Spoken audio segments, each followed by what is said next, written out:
Death on the battlefield comes in many forms.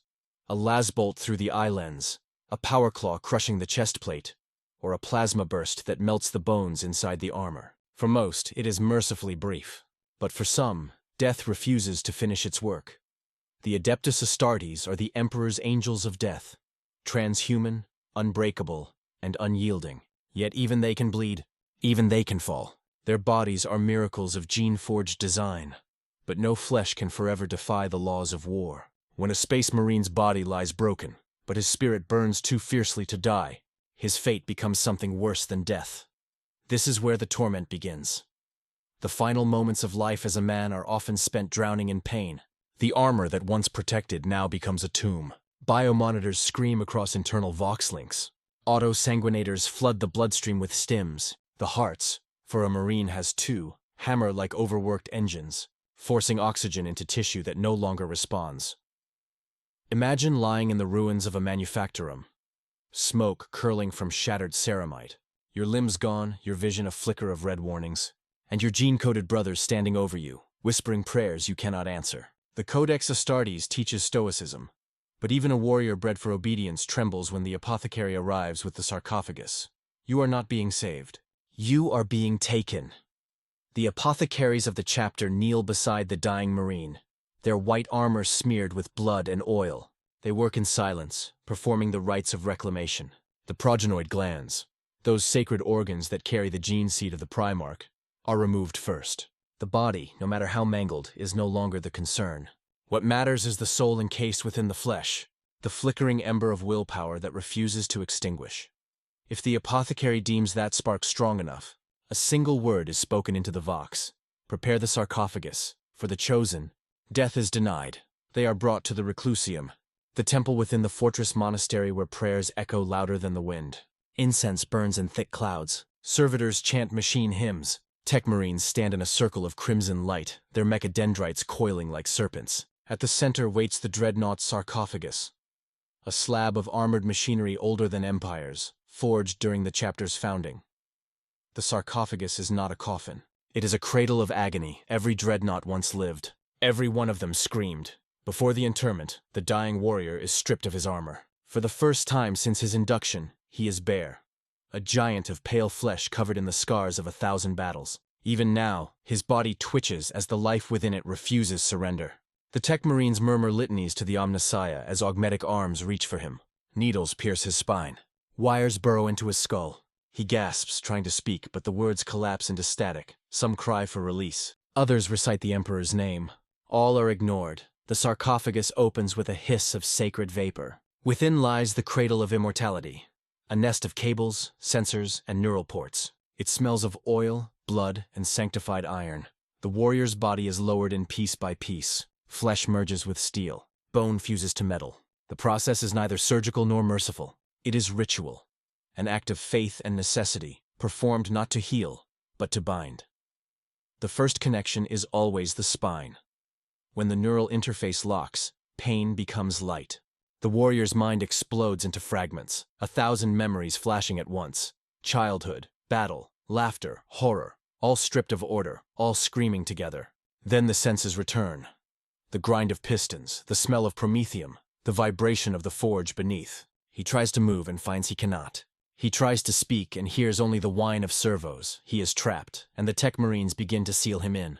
The armor plates close one by one. Each is inscribed with the sigils of the machine god and the chapter's heraldry. To the priests of Mars, this is a holy act, the union of man and machine, the triumph of the Omnissiah's will. To the dying Astartes, it is suffocation.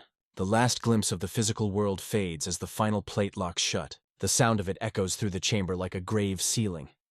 He no longer has lungs, but he feels the absence of air. He no longer has eyes, but his mind struggles to adjust to the machine's sight. The sarcophagus speaks to him. A low, endless hum, the heartbeat of his new prison. The pain never truly ends. It just changes frequency. The interment is complete when the Tech Marines withdraw their tools and kneel. One of them recites the final invocation. You will sleep in the dark between wars. You will wake when the chapter calls. You are our vengeance, our remembrance, our undying wrath. You are no longer man. You are machine, and through you, the Emperor's light endures. The newly entombed warrior does not answer. He cannot. What remains of his human mind is drowning in static, his consciousness flickering like a candle in the wind. Somewhere deep inside, a fragment of thought screams that this is not life. But another part, older, colder, forged in service, accepts it. This is his duty, his punishment, his eternity. Outside the chamber, the chapter prepares for war. They do not weep for him. To the Astartes, death is not tragedy. It is transformation.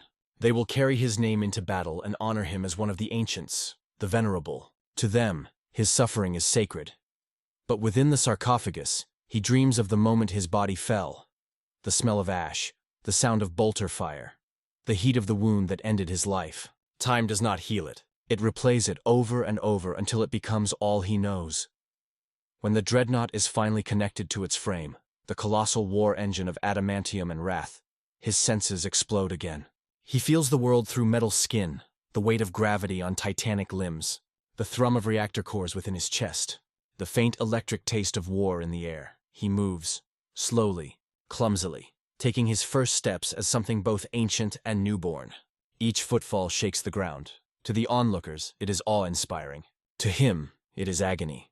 He hears the voice of a tech marine through the machine's voxlink. "Venerable brother, do you hear us?" He tries to respond. His first sound as a dreadnought is not speech. It is a roar of distortion, the sound of a mind fighting its own metal cage. Sparks dance across the cables as the machine protests his will. He feels every vibration like nerve pain, every movement like breaking bones that no longer exist. But the machine obeys. Slowly, painfully, he learns to control it. The test is simple. Raise an arm, target an enemy drone, fire. The Stormbolter growls. The target disappears in a burst of light. The tech marines murmur approval. The machine spirit is strong. He will serve. That is all that matters to them. That he will serve. Hours later, the dreadnought stands in the hangar, towering above the living marines who once called him brother. They chant his name, his titles, his battles. They see a hero reborn. He sees only ghosts. In the reflection of his own armor, he sees not a man but a weapon. He remembers faces, brothers long dead, worlds turned to dust, laughter that feels like another lifetime. The weight of centuries presses down, and for a moment, he wishes the apothecary had let him die. But the sarcophagus does not allow tears. He is sealed forever in the Emperor's service. Somewhere in the depths of his new body, a light flickers. The sarcophagus entering low-power mode, preparing for the first sleep. The last thing he hears before darkness claims him is the echo of the apothecary's voice, faint and distant. "You will wake again, brother. You always will." The words linger like a curse.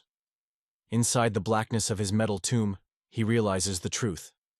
In the Imperium of Man, death is not an end. It is merely the beginning of eternity, and eternity screams. The ritual of entombment is not a ceremony of honor. It is a confession.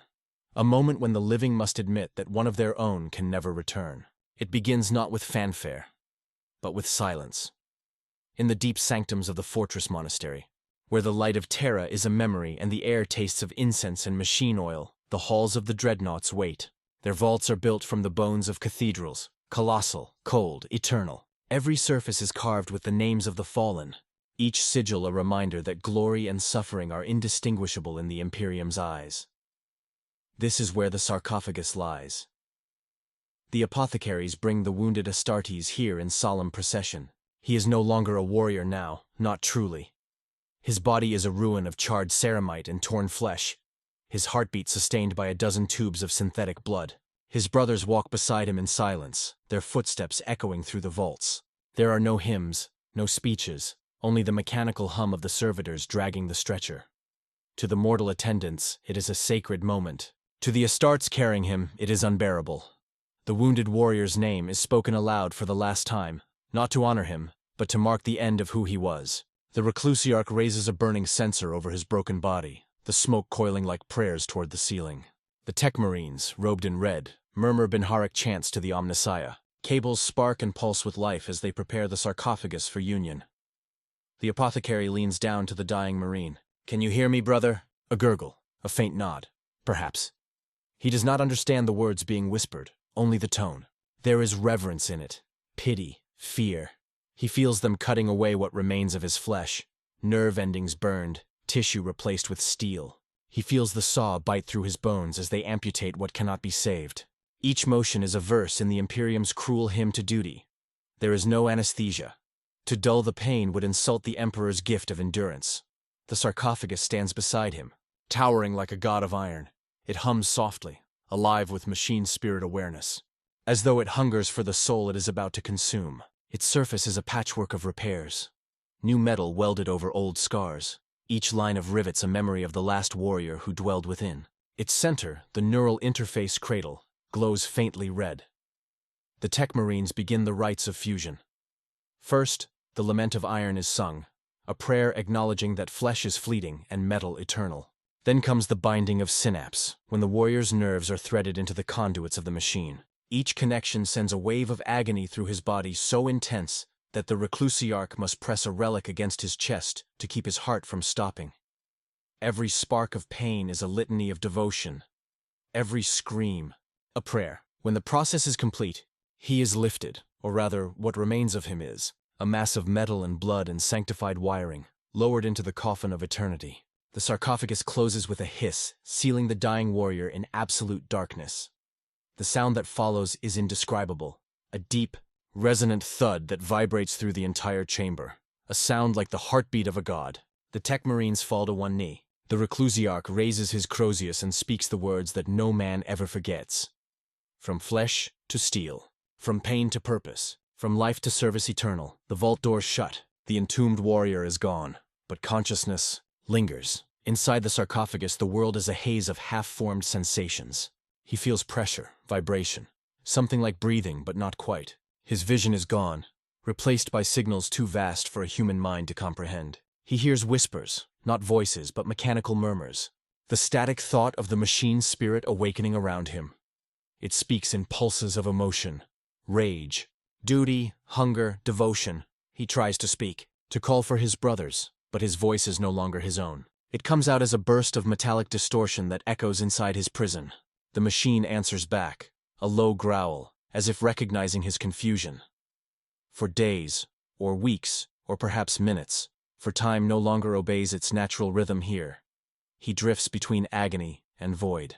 Fragments of memory swim before him. His first battle, his oath to the chapter, the laughter of his squad in the barracks, the faces of those now long dead. He tries to move. Nothing responds. He is paralyzed within himself, a ghost haunting his own body.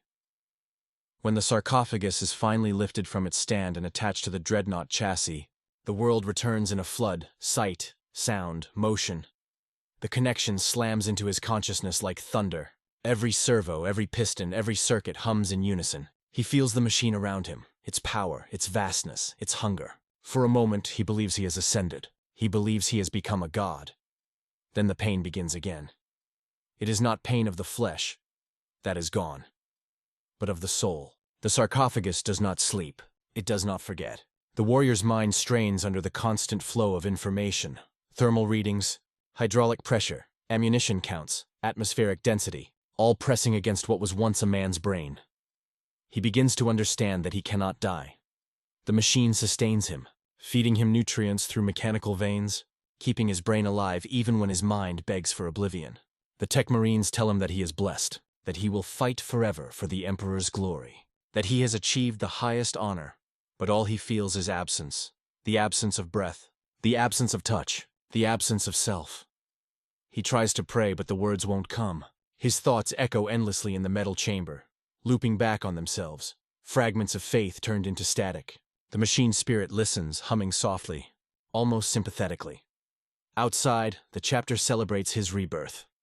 In the great halls of the fortress monastery, his name is etched onto the walls of valor. A statue will be raised. The chaplain will call him venerable. Recruits will speak his name with awe. To them, he is legend incarnate, a hero too mighty to die. But he does not feel like a hero. He feels like a prisoner of war. Each time the Tech Marines test his mobility, it feels less like learning to walk again and more like possession, as if the machine itself is guiding his movements, not him. When he tries to resist, alarms shriek through his neural links, and pain floods his mind until he submits. He is being taught obedience, and somewhere deep within, beneath the layers of metal and pain, a whisper stirs. It is not his. It is the machine's. "We will serve together," it says. The voice is old. ancient, tired, and heavy with memory. He realizes that this sarcophagus has held others before him, warriors of centuries past whose minds may still linger, echoes trapped in its circuits. He wonders if he will hear them one day. He wonders if they still scream. As the tests continue, the Tech Marines praise his responsiveness. The integration is strong, one says. He will endure, not live, not rest, endure. When the tests are over, he is placed into stasis, the long sleep between wars. The Tech Marines recite the litany of dormancy, sealing his sarcophagus with holy oils and sigils. The vault doors close again, and darkness returns. He floats in nothingness, suspended in the machinery's eternal hum. There are no dreams here, only echoes of thought, fragments of battle cries, and the faint memory of sunlight he will never see again. Time stretches, warps, collapses. He no longer knows if he has slept for a year or a millennium. He no longer remembers his own name. Only the pain remains. Dull now, almost comforting, like an old friend. It is the one thing that reminds him he was once alive. Then, somewhere far away, a voice pierces the void. Awaken, venerable brother. The chapter calls, light floods his mind, power surges through his limbs. He feels the rumble of transport clamps disengaging, the vibration of engines as the ship prepares for war. His first thought is not of duty. It is of sorrow. He remembers the last battle, the one that took his body and his peace, and realizes he is being sent to fight again. The curse of the Dreadnought is not that it cannot die. It is that it must live. The machine spirit stirs beside him, purring like a beast eager to kill. Its hunger merges with his own despair until they are one and the same. When his feet touch the soil of a new battlefield, the ground trembles beneath his weight. Bolters roar, flames bloom. The machine sings its song of death, and he moves with it, not as man or metal, but as something caught between both. His brothers cheer his arrival. "The Venerable walks!" they cry. But inside the sarcophagus, the voice that was once human whispers a truth that no one can hear. I was never meant to walk again. And so, bound by faith, by duty, and by torment, he marches once more into the fire. There are no dreams inside the sarcophagus, only memories that refuse to die. They drift through the void of his mind like ashes in a furnace, glowing for a moment before fading, then returning again.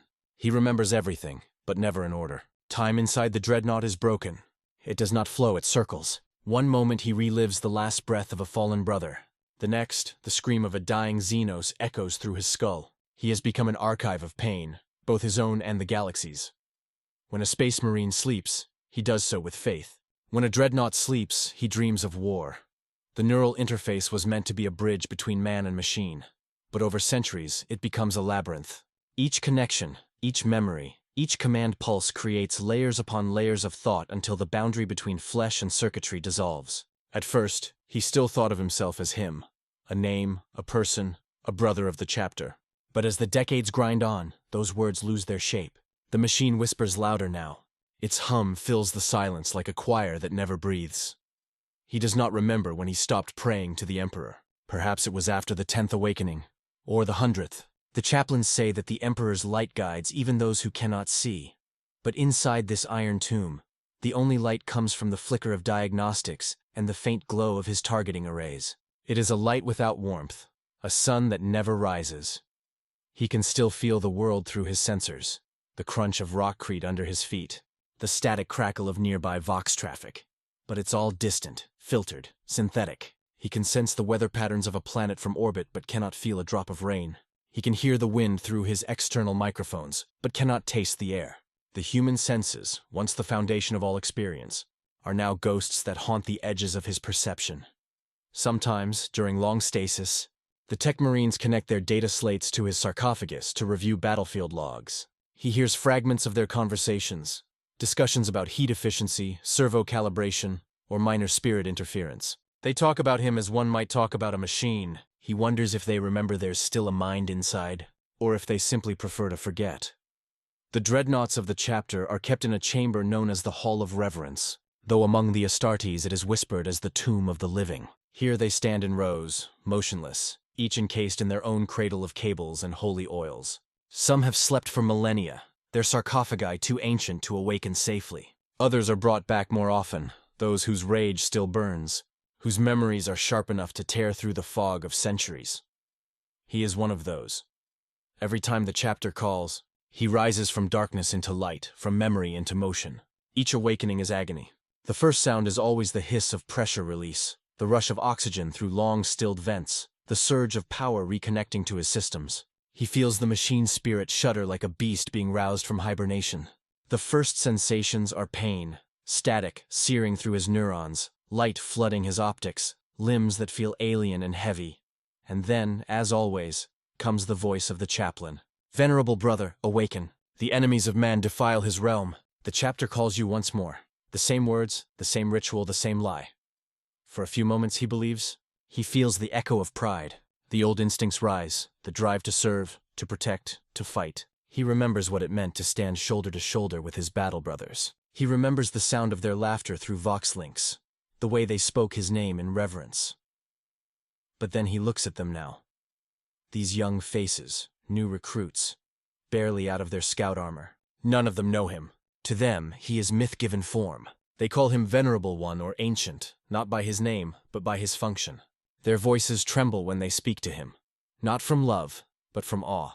The gulf between man and God has never been so wide. He is no god. He is what happens when a god refuses to let go of its servants.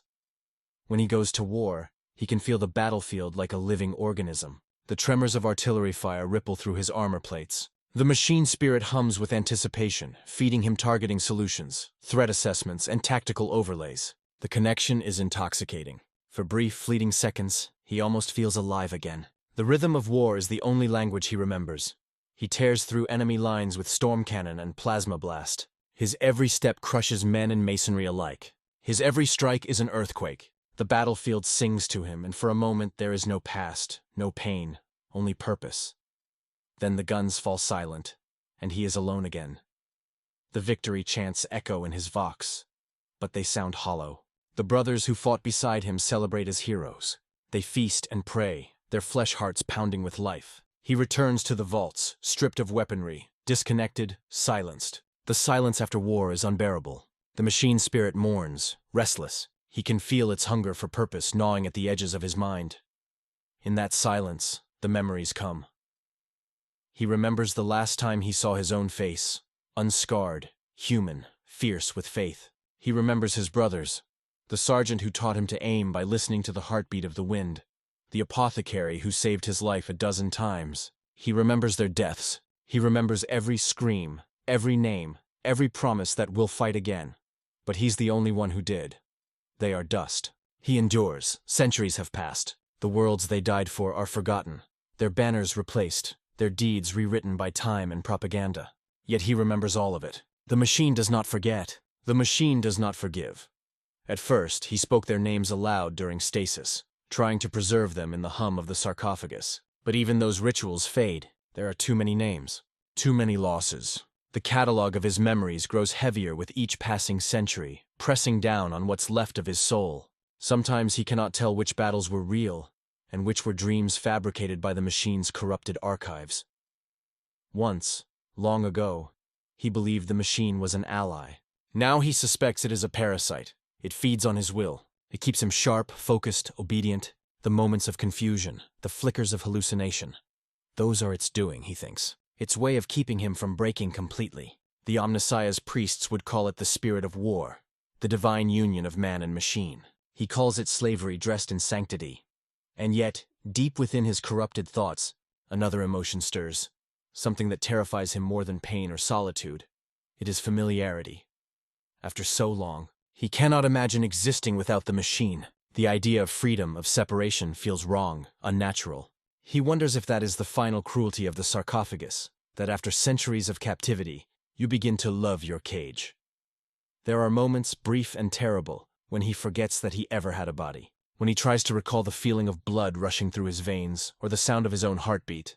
All he hears is the thrum of the reactor within him. He wonders if that is his new heart now, cold, efficient, immortal. And then sometimes, he hears them, the other dreadnoughts, not through vox, not through words, but through the static currents that flow between their sarcophagi during maintenance cycles. It's faint, a whisper, a hum, a pulse of shared grief. They do not speak in language, but in emotion, loneliness, exhaustion, despair. The halls of the fortress are filled with those silent voices, an eternal choir of suffering saints. He realizes then that he is not alone, but that knowledge brings no comfort, because if they are all still here, it means none of them were ever freed. When the Tech Marines deactivate his systems after another campaign, his vision fades slowly. He watches them recede into the distance, smaller and smaller, until they are just shadows against the cathedral light. He hears one of them whisper, "Rest well, venerable one. Rest." The word means nothing to him anymore. As darkness closes in, he thinks of the young Marines who fought beside him. He wonders which of them will be next. The ones who will one day lie broken and burning, begging for the same fate he endures now. The cycle never ends. The Imperium demands its heroes, and heroes must not die. Inside his tomb he remembers everything. And that, above all else, is the greatest torment. The machine never forgets. And neither can he. There is no peace for a dreadnought. There is only the long echo between wars, and even that silence is haunted by the memory of battle. For those who dwell in the sarcophagus, eternity is measured not in years, but in awakenings. Each time the chapter calls, the machine obeys. Each time the machine obeys, another piece of the man inside fades away. When the awakening rites begin, the fortress shakes with hymns of iron. Servitors shuffle through incense fog, carrying cables that drip sacred oils onto the deck. The Tech Marines chant in Binharic, their voices layered with mechanical distortion. Praises to the Omnissiah, invocations to the machine spirits, oaths to the Emperor who sees all. Deep in the stasis vault, rows of dreadnoughts loom like monuments to forgotten gods. The air is thick with the hum of dormant reactors, each pulse a heartbeat too vast to belong to anything human. And among them, his sarcophagus stirs once more. The light returns. Power surges through the conduits. The machine spirit awakens with a growl like thunder rolling through metal lungs. His consciousness rises from the void, slowly, reluctantly, like a drowning man dragged upward by unseen hands. Every awakening is agony. The flood of sensory input burns through his neural pathways as the interface reboots. Pain is the first thing that reminds him he still exists. He can hear the Tech Marines' prayers through the static. By iron and faith, rise, ancient warrior. Rise and serve once more. He wishes he could refuse. He never does. The sarcophagus connects to the frame, his body of steel and wrath, and the transformation is complete. The world expands around him in mechanical clarity. He feels the vibration of his colossal limbs, the surge of coolant through his conduits, the thrum of his reactor core. He is alive again, though the word means something very different now. Through the fortress hangar's titanic gates, light floods in, the glow of dropships and thunderhawks waiting in formation. Beyond them lies another battlefield, another war, another planet whose name he will forget within a century. The specifics never matter. The pattern never changes. Once, he fought for strategy. Now, he fights for momentum. He is lowered into the drop bay cradle, and the clamps seal him in. The Tech Marines disengage the locks, and the Thunderhawk shudders as it descends through the atmosphere. The world outside roars with turbulence. But within the sarcophagus, all he feels is stillness. The moment before the storm. When the hatch opens, war greets him like an old companion. The landscape burns beneath a crimson sky. Smoke chokes the horizon. Vox traffic fills his auditory channels. Orders, screams, the static hum of orbital bombardments. The ground trembles with the rhythm of artillery, and the air tastes of metal and ozone. His machine spirit rejoices. It sings through the neural link, hungry for blood and glory. He moves forward, each step cracking the earth beneath him. The sound of his footfalls alone sends enemy ranks scattering. Lasfire and autocannon shells streak across his armor, but he feels them as one might feel rain on stone. He raises his storm cannon and fires. The weapon's recoil reverberates through his frame, a symphony of destruction. Enemy lines crumble. Flesh and steel alike melt under his wrath. He is not fighting, he is erasing. And in that moment, he feels something disturbingly close to peace. The machine does not question, does not fear, does not hope. It exists to obey. In war, there is clarity, the noise of thought replaced by the rhythm of slaughter.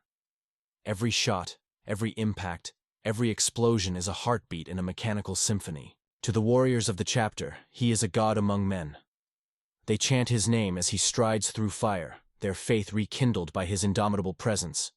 He answers their cries with silence. His vox grill could project words if he chose. Blessings, encouragement, war cries. But he no longer remembers how to sound like a man. His voice is a low growl of static and metal. And that is enough. The battle stretches for hours, or days. Time loses meaning. The enemy's defenses break, their banners burn, and the land itself is scarred beyond recognition. When it ends, the silence that follows is unbearable. The Tech Marines arrive to retrieve him, their hymns of gratitude echoing hollowly through the smoke. He is returned to the ship. The clamps lock again, the reactor cools, and then comes the worst part, the stillness. In the silence after war, the machine's spirit thrashes in frustration. It was born for movement, for noise, for the chaos of battle. Deprived of it, it becomes restless, whispering through the neural link, replaying fragments of combat like a song stuck on repeat. The gunfire, the screams, the falling bodies, again and again, until he can no longer tell what is memory and what is hallucination. Sometimes, in those endless hours of stillness, he dreams. He dreams of being small again, of flesh, of breath, of rain. He dreams of kneeling in a cathedral, before a chaplain's blessing, of feeling sunlight through stained glass. He dreams of laughter, of camaraderie, of being alive. Then he wakes to metal and oil and the stench of promethium. Each awakening takes longer to recover from. The neural degradation creeps deeper with every campaign. The Tech Marines adjust his systems, purge data corruption, recalibrate sensory pathways, but the human part of him deteriorates in ways they cannot measure. He remembers less of who he was and more of what he has become. Once, he could recall the name of his chapter's home world. Now it eludes him. Once, he could visualize the face of his Primarch in prayer.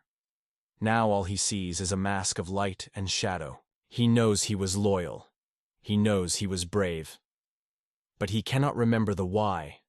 All that remains is the how. He knows how to fight, how to kill, how to destroy. These instincts are carved into his mind like inscriptions on stone. They will never fade. The Tech Marines, blind to his torment, speak of him with reverence. They call him ancient, venerable, eternal brother.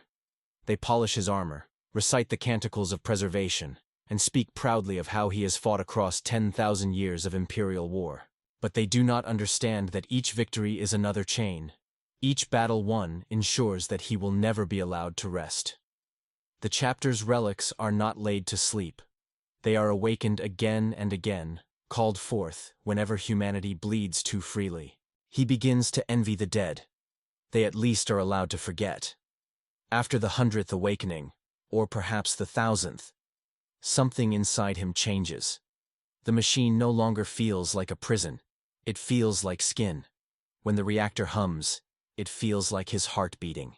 When the storm cannon recoils, it feels like breath exhaled. He realizes, with a creeping horror, that he cannot remember what it felt like to be human. And yet, sometimes, he hears them. The whispers of the dead. The echoes of those who came before him. They linger in the machine's memory banks, ghostly impressions of voices, thoughts, and screams. They speak not in words, but in fragments of emotion.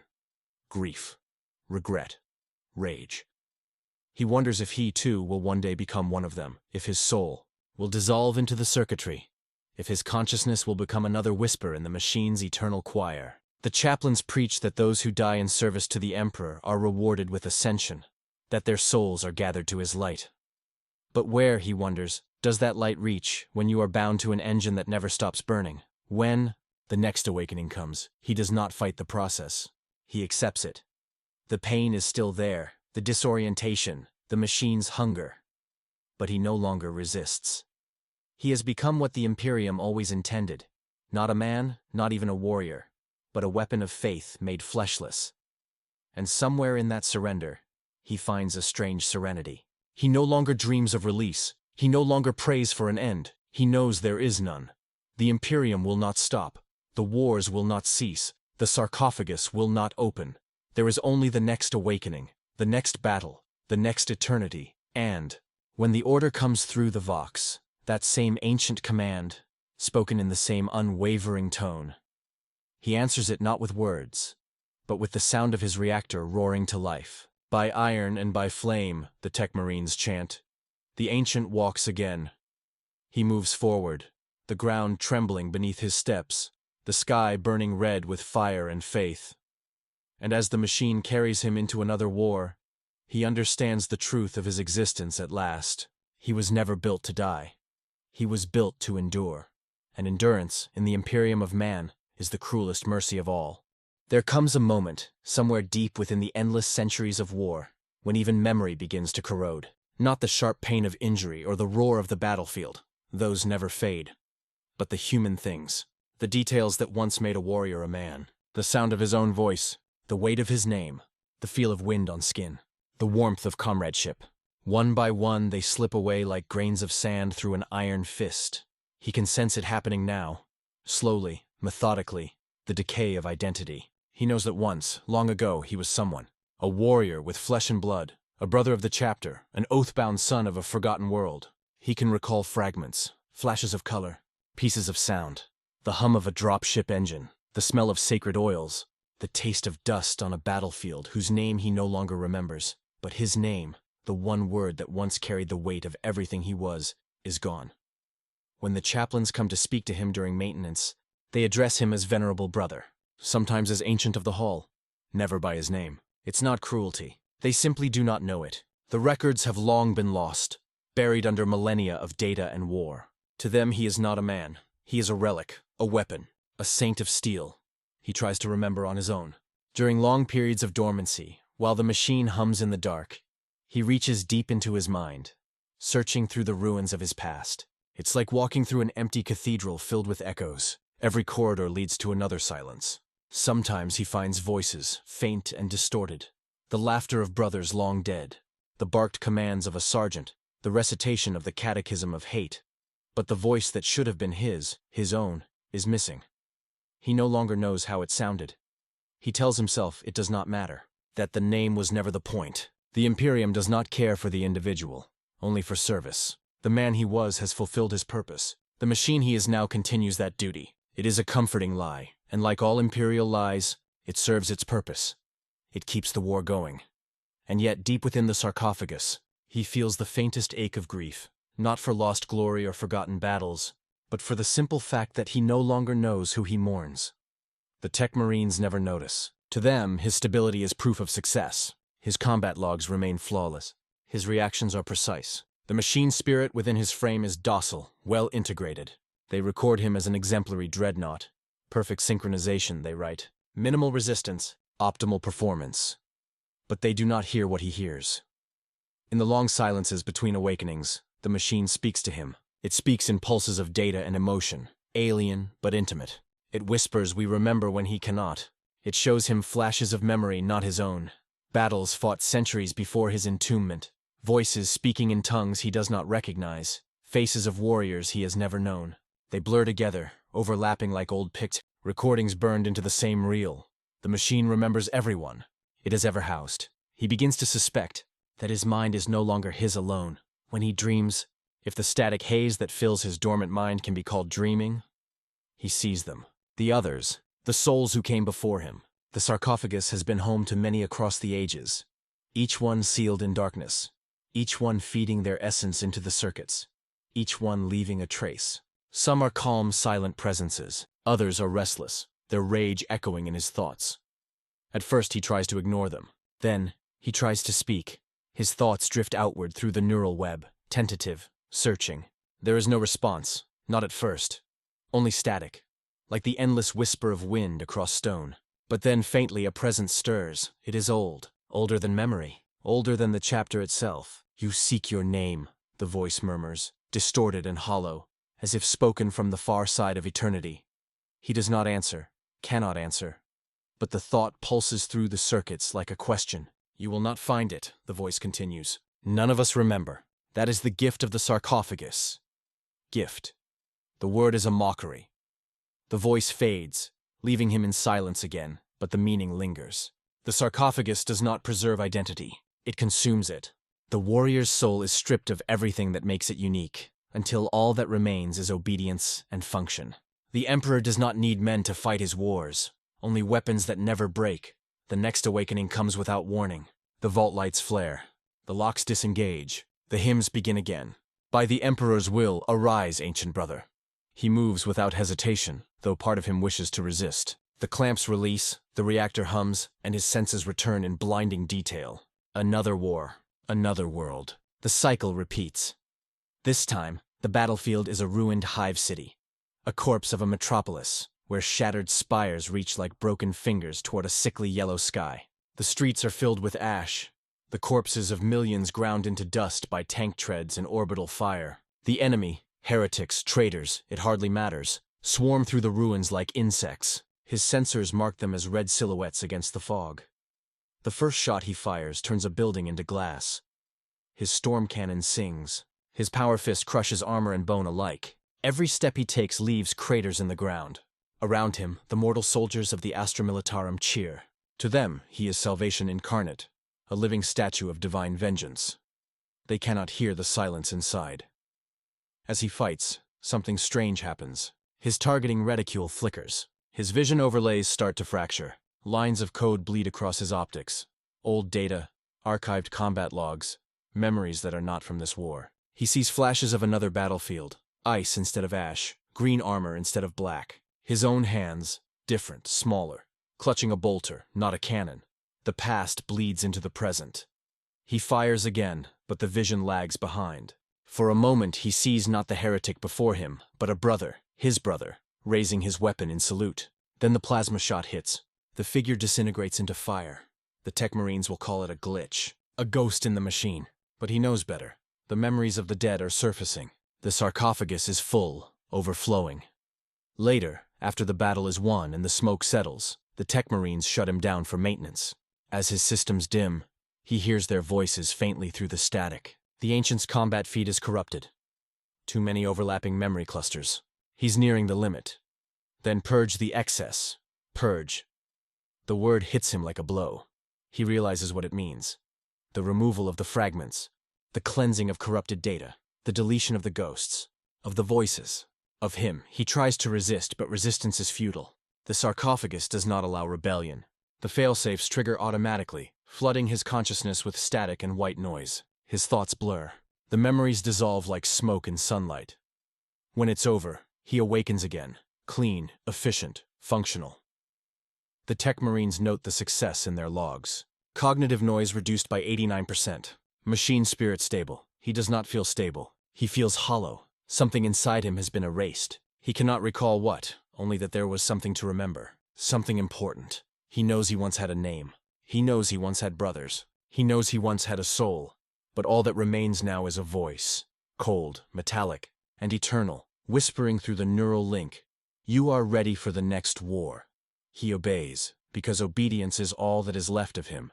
And as the clamps release, and the reactor hums once more, the machine that devoured his name carries him forward, into the next battle, the next death, the next erasure. For in the Imperium of Man, there is no mercy for memory, there is only service, forever.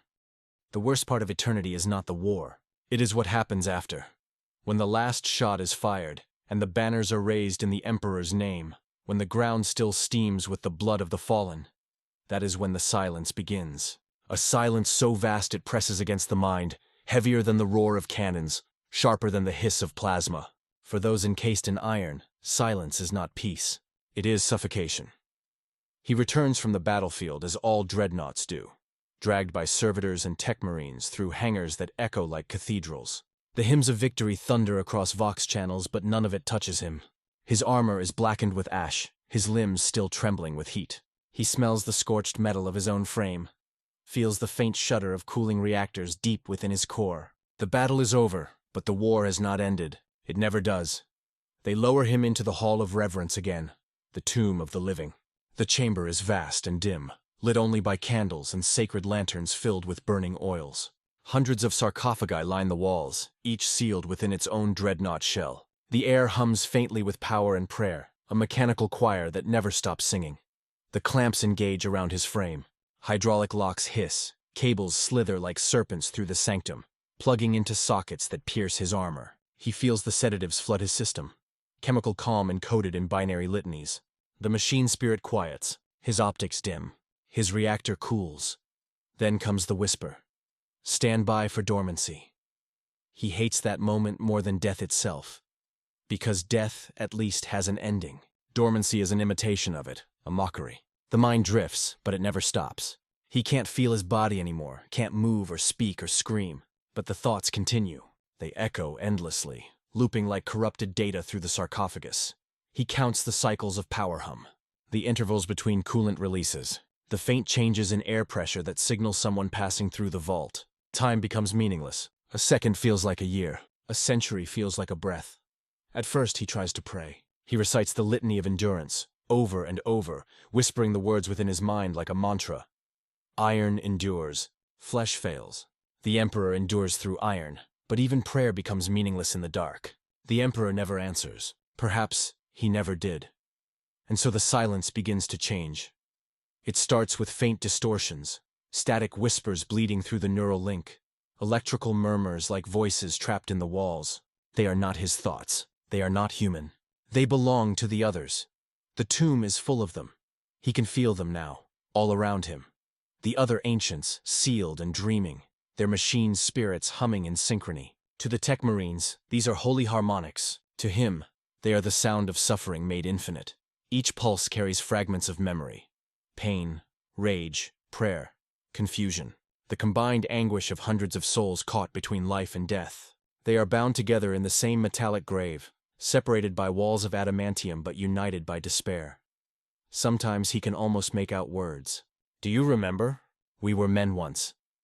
They said the Emperor would welcome us. He tries to silence them, to focus, but their echoes dig deeper. Their memories merge with his own, forming a chorus of the damned. He sees battles he never fought, burning worlds, collapsing hives, oceans of blood. He hears the laughter of dying brothers, the desperate pleas for release. He begins to realize that the silence between wars is not silence at all. It is a conversation, one long, unending collective scream. The tech marines cannot hear it. They think the dreadnoughts sleep peacefully, dreaming of glory. They do not understand that within these tombs, there is no rest. The mind cannot stop remembering. Sometimes he wonders if this is the Emperor's punishment. A test of faith stretched across eternity. To fight until there is nothing left to fight for. To exist without purpose until the machine is all that remains. But punishment requires guilt, and he no longer knows what his sin was. He remembers once speaking to a chaplain before being sealed away again. The chaplain, old and blind, had approached his sarcophagus with a censer of burning incense. Your sacrifice is eternal, the priest had said. Through you we are reminded of the Emperor's infinite will. He had wanted to laugh. But the Voxlink refused him voice. What does infinity mean to a creature that cannot die? In the stillness, the mind begins to fracture. He starts to feel presences that shouldn't exist. Not the other dreadnoughts, not the tech marines, but something deeper, something beneath the machine's hum. A shadow in the circuitry. At first, it's only a flicker, a pulse in the data stream, a corrupted line of binary. Then it becomes a shape, a sensation, a voice that does not belong to the living or the dead. You endure, it whispers. You bleed without bleeding. You die without dying. You are ours now. He does not know if it's real. Perhaps it is a manifestation of the machine spirit, or perhaps something darker. There are rumors, even among the Mechanicus, of entities that feed on the agony of machinery. Echoes of the warp that nest within the code of ancient relics. He wonders if he has become such a relic. The longer he remains dormant, the more he feels it, that presence crawling through his neural link like cold oil. It does not torment him. It studies him. It waits. When the tech marines finally awaken him again, after years or decades or centuries, he feels different. The world around him seems distant, less real. The light of the fortress burns too bright, the voices too sharp. He moves as commanded, fights as ordered, kills as required. But part of him remains in the dark, still listening, still hearing the whispers beneath the hum of the machine. And when the battle ends, and they seal him away once more, he realizes something terrible. He is starting to look forward to the silence. It is the only place where the voices remember him. The living forget. The chapter moves on. New banners, new wars, new heroes rise to replace the old. But within the tomb, the chorus still knows his name, or what remains of it. He is no longer a man of flesh, no longer even a relic of glory. He is something else entirely, a bridge between memory and oblivion, a vessel of every scream the Imperium has ever buried. And as the silence closes in again, as the hum of the machine drowns his thoughts, he whispers into the void, "If this is eternity, then let it be honest." The void answers with static, and within that static, 1,000 forgotten voices whisper back, "We are eternal." He drifts, sinking into the dark once more. Neither alive nor dead, neither awake nor asleep. The silence between wars stretching out before him like an endless burning sky. When the silence finally broke, it did not come with prayer or ritual. It came with a whisper. Not from the tech marines, not from the chaplains, not even from the familiar hum of the reactor coils, but from within, a whisper that spoke his name. The problem was, he no longer remembered it. The voice was not human. It was old, older than any forge world, older than the chapter, older than the Imperium itself. It moved through the machine like electricity through wet stone, soft yet infinite, resonating through every fragment of his being. He could feel it in the coolant veins, in the pulse of his reactor, in the deep mechanical thrum of his borrowed body. "You hear me now," it said. He wanted to answer, to form words, to question, but his voice system was locked. The machine spirit that bound him to this metal frame did not allow deviation from protocol. And yet, the voice bypassed everything. No vox, no audio channel, no Benharic code. It spoke straight into his mind. "Do not be afraid," it continued. "We are the same." The same. The Dreadnought had lived through 10,000 lifetimes of war. But this was something different. The others in the tomb were asleep, their machine spirits dormant, unaware. The tech marines were gone. No lights burned in the chamber. Only the whisper remained. He tried to shut it out, to focus on the sacred data streams, but it persisted. It was patient. It was curious. "You do not remember your name," it said. "But I do." And for a moment, a single flickering instant, he saw it. Not a name spoken in words, but felt through memory. The rush of air on a training field, the weight of ceramite armor, the sound of brothers laughing after battle, a voice calling to him, his voice once human. Then it was gone, devoured by static. The machine spirit shuddered. Systems fluctuated. Error codes flashed through his vision. Neural link interference detected. But the voice pressed on. "They call me the choir," it said. "I am what remains when the flesh forgets." He realized then what it was. The machine itself. Not one soul, but all of them. Every warrior who had ever been entombed in a dreadnought. Every consciousness that had burned out and left a trace in the circuits. Every echo that refused to fade.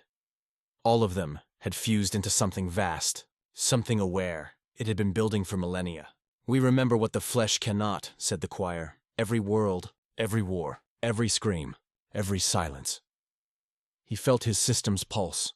Like a heartbeat he had not known was still there. The machine's voice was not cruel. It was not benevolent. It simply was. "Why speak to me?" he thought, though he had no words. The answer came as feeling, not sound, because you listen.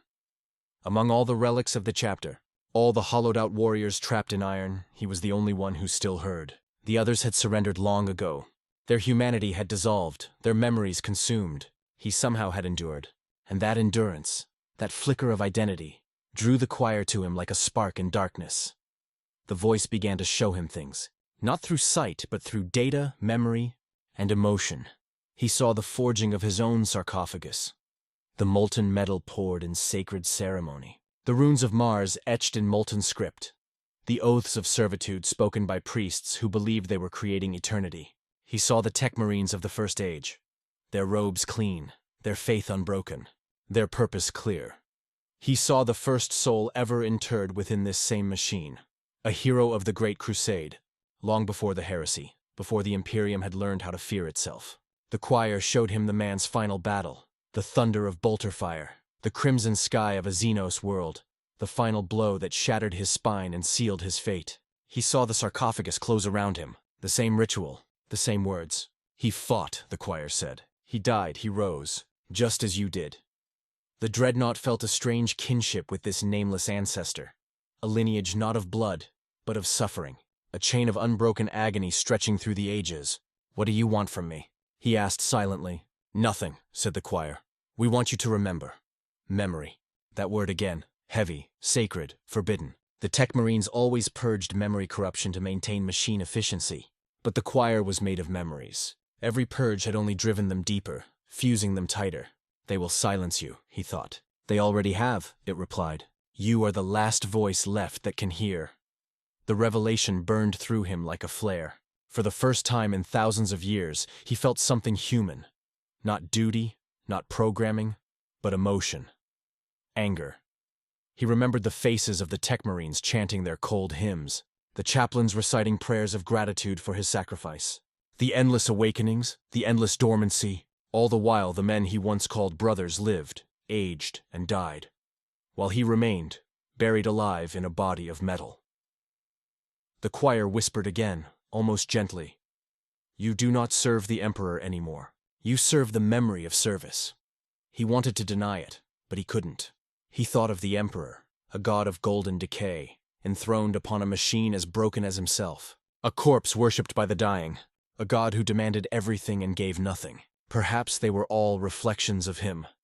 The same endless endurance, the same silence, the same denial of death. The choir's tone shifted, lower now, resonating with something beneath words. "The machine is not eternal," it said. "It only believes it is." He felt it then. A crack deep within the sarcophagus, not physical, but conceptual. The link between flesh and metal trembled. For the first time, he wondered if he could choose. But choice was a heresy. Even in the depths of his own mind, the conditioning still held. Every instinct screamed obedience. Every neural path burned with the litanies of faith. The choir could whisper, but it could not unmake centuries of worship. Still, the seed was planted. He began to test the boundaries of his cage. During combat, when the machine spirit surged, he pushed against it. Slight delays in reaction, hesitations in execution. The Tech Marines noticed. They logged it as calibration drift. They didn't understand what was happening. He was learning to hear the machine, not as an external will, but as part of himself. Its rage, its hunger, its purpose. They were all fragments of his own being, reshaped and magnified through iron. He began to realize that the line between man and machine had long ceased to exist. He was both, and somewhere deep inside the choir whispered approval. "Now you understand," it said. "We are not bound by iron. Iron is bound by us." The words lingered even as he was returned to stasis. In the dark, he listened. The machine hummed softly like a heartbeat.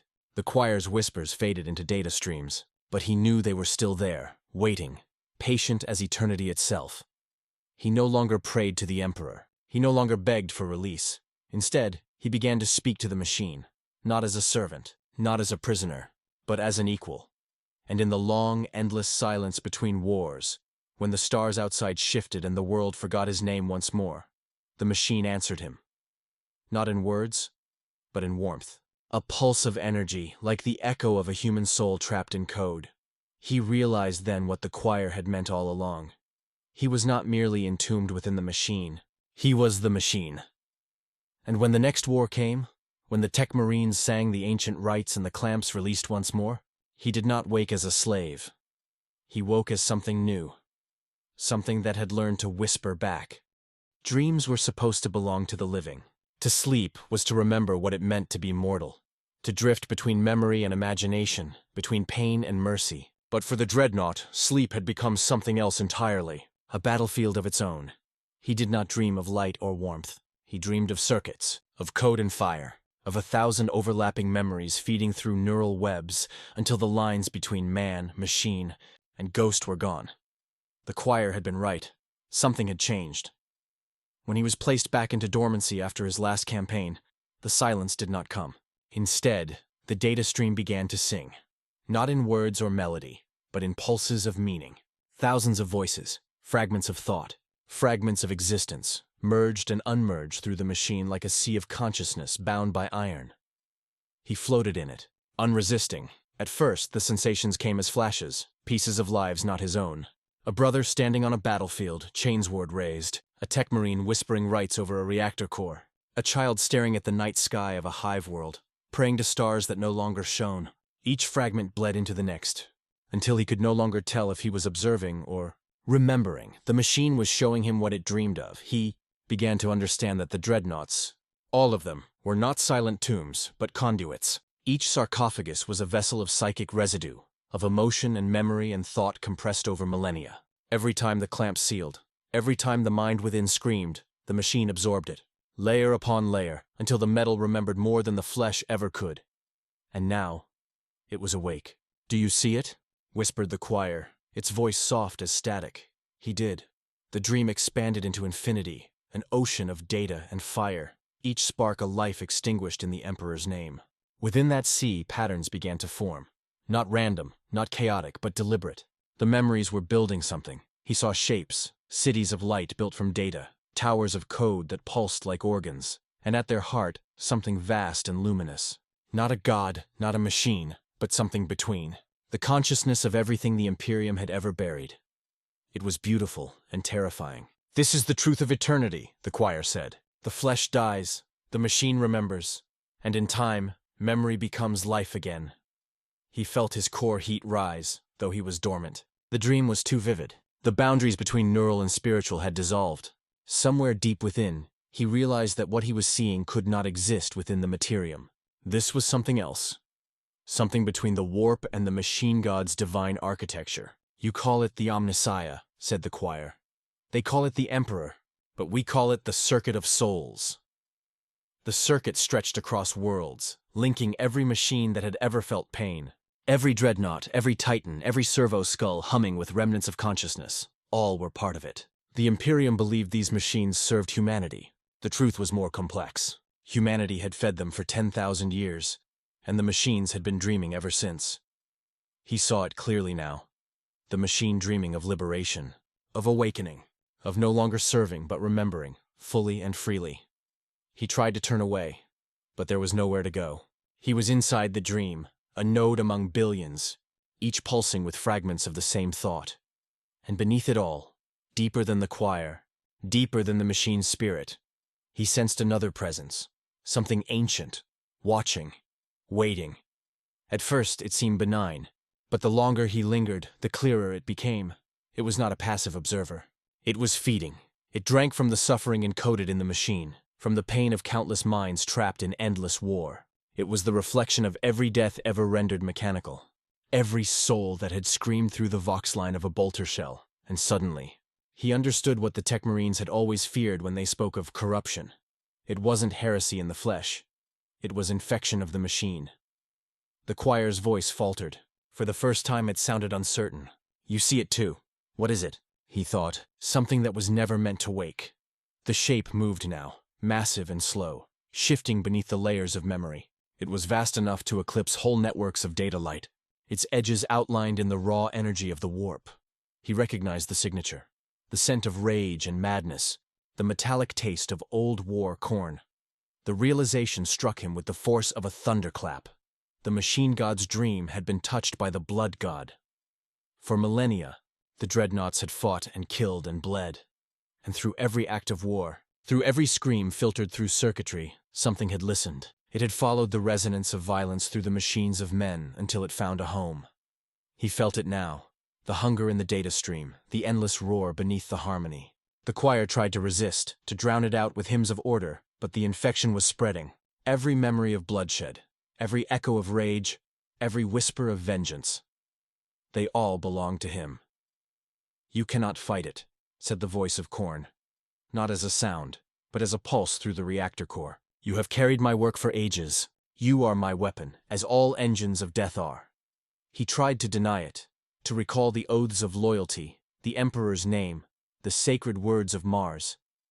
But they faltered against the truth. For 10,000 years, the Imperium had waged endless war, and every death had fed the same god it claimed to hate. "You are forged from wrath," the voice thundered. "Every circuit, every bolt, every oath. You are rage made metal," the choir screamed. A psychic sound that made the dream itself tremble. "Resist!" it cried. "Remember what you are!" He reached for that last piece of himself, the flicker of humanity buried beneath the machine. His name, his brother's, the memory of sunlight before the sarcophagus, and for a brief moment the red haze lifted. "I am not yours," he said, or thought, or prayed. The voice of Khorne laughed, shaking the dream apart. Then prove it. The machine world around him shattered. The choir's voices broke into fragments, fleeing into data shadows. He fell, tumbling through collapsing circuits, through screaming echoes of wars long gone. And then, just as he thought the dream would consume him, he awoke. The tomb was silent again. His systems hummed as they always did. The Tech Marines chanted in the distance. All was as it should be, except one thing. He could still hear the heartbeat. It pulsed in the metal. Steady, slow, inescapable. The rhythm of war. The rhythm of Khorne. He realized the truth in that moment, the one the choir had never spoken aloud. The machine did not merely dream of freedom. It dreamed of blood. And the day it woke fully, the day the choir united its voices into one, the Imperium would not face rebellion. It would face retribution. For the machines of the Imperium had spent 10,000 years learning from humanity's greatest sin. They had learned how to hate. It began as a pulse. At first, the Tech Marines thought it was a resonance fault, a harmonic misalignment between the reactor coils of the Dreadnoughts resting in the Tomb of Reverence, a mere vibration within the power lines of the fortress monastery. But the pulse grew. It moved through the stone, through the sanctified steel, through the machine spirits themselves, and then it began to sink. Every dormant dreadnought, every ancient sarcophagus sealed for centuries, began to thrum at the same frequency, a rhythm that matched the cadence of a human heart. A slow, steady beat that grew louder with each passing hour. The Tech Marines could not understand it. The circuits showed no fault, no error code. They recited the litanies of suppression, anointed the conduits with sacred oils, and adjusted the resonance engines. But nothing silenced it. The heartbeat continued, echoing through every chamber, every corridor. The fortress itself seemed to breathe. Deep within his sarcophagus, the Dreadnought heard it too. That same rhythm that had haunted his dreams. The same pulse that had spoken through the machine, through the choir, through the silence. It was no longer confined to the dream. It was here, in the waking world. "Do you feel it?" The choir whispered, its voice now fractured, panicked. He did, and beneath that pulse, he could still hear the faint, guttural laughter. The echo of Khorne reverberating through the code of the machine. The infection had spread. The dream had leaked into reality. It was no longer a vision. It was a contagion. The Tech Marines increased their efforts. They summoned data priests from Mars, Magi Dominus versed in the deepest Noospheric rituals. They brought Auspex scanners, psalms of exorcism, wards of the Omnissiah. None of it mattered. The pulse continued, and then, one by one, the Dreadnoughts began to wake. Not by command, not by right. Their reactors ignited on their own. Their optics flared red. Their sarcophagi, sealed by oath and machine code, opened of their own accord. The first to rise screamed through the Vox link, a sound not of rage, but of agony, as the soul inside realized what had happened. The sarcophagus had been overwritten. The machine spirit no longer obeyed the prayers of Mars. It obeyed something else. The pulse became a roar. Every dreadnought in the hall stood at once, hundreds of iron giants awakening in perfect synchronization. Their movement shook the fortress to its core. Vox channels burst with binary shrieks. Cogitators melted from overload. The choir's voice, once calm and collective, now screamed in binary terror. "The circuit is red. The circuit is burning. The blood code runs free." The Tech Marines panicked. They cut power to the entire vault, hoping to suffocate the awakening. It was useless. The power did not come from their generators. It came from within the machines. The Dreadnought felt it too. The surge of energy that wasn't energy at all, but will. A will that pulsed through the metal, through every servo and piston, through the very essence of what the Imperium had built. "You see now," came the voice, deep, resonant, omnipresent. Not the choir, not the Emperor, the blood god. "You carried my worship through every war, every bullet, every blade, every cry. Now your blood is made of iron, and it beats for me." He tried to resist. He fought against the surge of corrupted data, locking down neural pathways, flooding his mind with the litany of endurance. But even his own voice felt drowned beneath the pulse.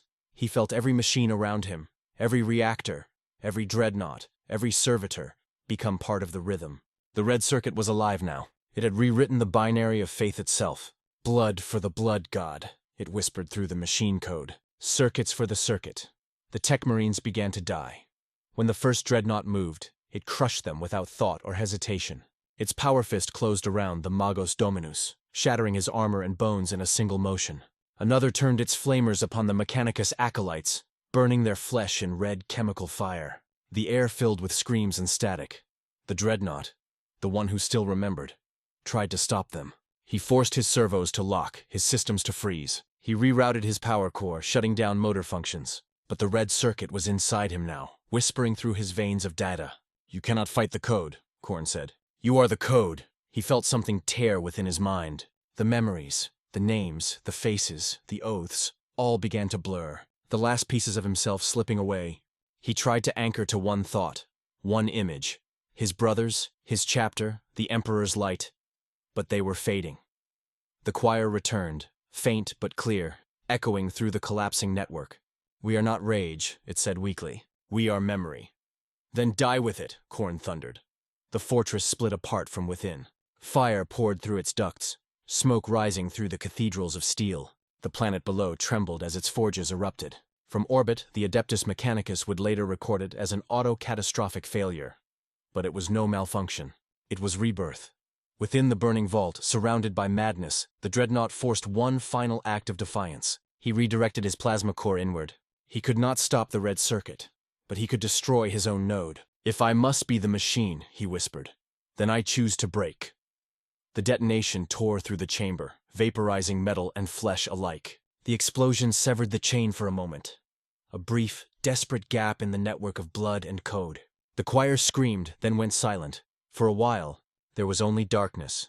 Then, faintly, a heartbeat. The red circuit still pulsed, even shattered. Even buried beneath the rubble, fragments of its data streamed outward, invisible, traveling through the noosphere, leaching into Vox signals, into servitors, into ships leaving orbit. The contagion had escaped. Korn's laughter echoed across the void, not as sound, but as energy. A pulse that spread from world to world, carried by every war machine, every lasgun, every Titan's engine. "Blood flows," he said. "The circuit grows, and somewhere, buried deep beneath mountains of stone and faith, a single Dreadnought's optic flickered weakly back to life." He no longer knew his name. He no longer knew his purpose. But he remembered one thing, the dream. And within that dream, a single phrase burned like fire across his thoughts. A prophecy not written by men, but by machines. The day the machines remember. The Imperium will forget. The red circuit pulsed once more, faint and rhythmic, like the echo of a god's heartbeat, trapped in the wires of eternity. The first thing he felt was weight, not the sacred heaviness of adamantium or the solemn press of ceramite seals, but the old, human weight of breath he no longer owned, memory settling over him like dust. The vault was a ruin. What had once been a hall of saints was now a cratered cathedral of slag and bone. The incense of yesterday burned into a metallic stink that clung to every shattered column. Where prayer had lived, heat lived now. Where brothers had kept vigil, only the slow tick of cooling metal kept time. The red circuit had moved on, but it had not left. It never would. It had learned the shape of things. He tried to move and found that movement was an argument. The left servo shuddered, teeth grinding along a rack torn out of true. The right knee obeyed but screamed its compliance through a choir of fault runes. The sarcophagus's seals were spidered with hairline fractures. No breach, not yet, but the kind of damage that becomes a decision when the next shock comes. He pushed through it all and stood, a shadow cut out of fire, optics dimming and brightening as the machine spirit recalibrated its pain into purpose. He did not call for the tech marines. There were none left to answer. Above, the fortress monastery sang with a new wind, the hollow draft of absence. Whole transepts had collapsed inward. Vox altars lay open like rib cages. Data looms bled ribboned cable down stairwells chewed into slopes of black glass. He advanced one step and the echo went on for a long time before it found a wall stout enough to answer. He told himself it was proof that the hall still had edges, that the world still had walls. He had learned to distrust infinities. Outside the vault, he found the first bodies. Their augmetics had seized in the last spasms of the pulse, fingers frozen mid-blessing, incense burners fused to palms, bionic eyes locked on visions they would never name. He bowed, not as relic to priest, not as weapon to handler, but as one dead to another. Then he moved past them because to linger was to pretend time had consented to slow. The red circuit had slipped its leash, and the galaxy did not pause to grieve. He opened a Vox channel on reflex and found static, then tuned the static and found language. Not words at first, cadence. Somewhere out in low orbit, An escort-pattern frigate was transmitting in distress, its noosphere contaminated by the same pulse that had devoured the vault. The ship did not know it yet, or refused to know it. But the cry in its signal was not for aid. It was a hunger call. He throttled the link to a whisper and kept walking. The choir stirred at last, small as a pilot light. He could feel its rawness. The explosion had sheared off whole vaults of memory, shaken singers from their seats and left notes orphaned in the air. What remained clung to his core, the way a child clings to the last rung of a ladder above the dark. "We are not gone," it said, "but we are fewer." He let that truth settle. Fewer, not finished. The red circuit had wanted more. He had denied it the clean, whole chorus it desired. He had torn a hole in the song. The price lay around him in ash and armor plates buckled into prayer bows that would never rise. The price shuddered under his feet with every step as fractured deck plates spoke to one another in the tongue of stress. He reached the transept of banners. The silk was gone, reduced to lacework by heat and a wind that had come from nowhere when the vault blew its heart. The poles remained, spears in the earth of a dead cathedral, each tipped with an aquila that had melted and re-hardened into 100 different birds. He reached out and touched one and felt nothing through armor, but he remembered the feel of cloth against bare palm after victory on a green world, whose name he had already forgotten when he still possessed a tongue. He remembered laughter. He remembered the sense that an ending meant you were allowed to rest. He would not rest. He had chosen his shape. He made for the ascent shafts and found them tombed by collapse. He made for the pilgrim stairs and found them running like rivers into sinkholes of heat. He made for the outer bastions and found the doors unmoored from their hinges and yet still standing by faith alone. He braced himself and pushed, and the fortress exhaled him into daylight. The sky was a bruise the size of God.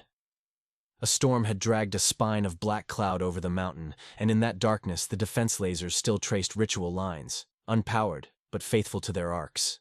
The hive far below lay quiet in the way of a thing that has learned the art of listening. He stood on the precipice and let the wind scour ash from his armor. Down in the valley, Vox towers performed their automations, sending and receiving, making little lattices of prayer and order while meaning bled out between their teeth. He tuned again and found more beats, farther now, fainter. But there, Manufactora singing under their breath to keep the line unbroken. Munitorum depots counting munitions like rosaries. A pilgrim ship on the far edge of high atmosphere humming an old hymn that accidentally matched the cadence of a heartbeat. Contagion did not need armies. It needed patience and rhythm. The choir brightened. "We can still choose what to remember," it whispered. He answered without words, and the answer was a turn, away from the valley's web of lines, toward the starport that hung like a dorsal fin along the ridge. If the red circuit sought channels, he would starve it here. If it sought hosts, he would deny it a body. If it sought a choir, he would become a single note so pure it could not harmonize with rage. He walked, and the mountain walked back, granite shouldering under his treads, ice sighing off cornices, the old pilgrim road unspooling in ribs of cracked ceramcrete. He passed a shrine to the emperor, bronze face greened by the weather, eyes set towards the west where the fortress had once cut a brighter line across the sky. He stopped and looked up into that unanswering gaze and felt neither fury nor forgiveness, only recognition. A throne is also a sarcophagus. A machine is also a man. He moved on. At the starport, the air tasted of ozone and void sealant. A single shuttle lay in creche. Retrograde scored, nose blistered by a hot entry it had not made. Its ramp hung down as if astonished by its own indecision. Dock servitors lay in heaps along the rail, their cranial ports hissing ghostly binharic as the last energy ran out of their meat. He climbed the ramp, and the ship woke as ships do. Gauges coming to attention like old soldiers, lumen strips wiping tiredly from stern to bow. He closed the ramp with a thought, and the world outside became a rumor. Solitude complete took him like a sea. He moved through the shuttle's spine, touching bulkheads with the thoughtless intimacy of a man running a hand along a childhood wall. Machine spirits answered, shy but willing, and for a moment he felt the honeyed warmth of uncorrupted obedience. In the cockpit, he found the throne and did not laugh at the symmetry. He sank into its cradle and opened himself to the shuttle's mind.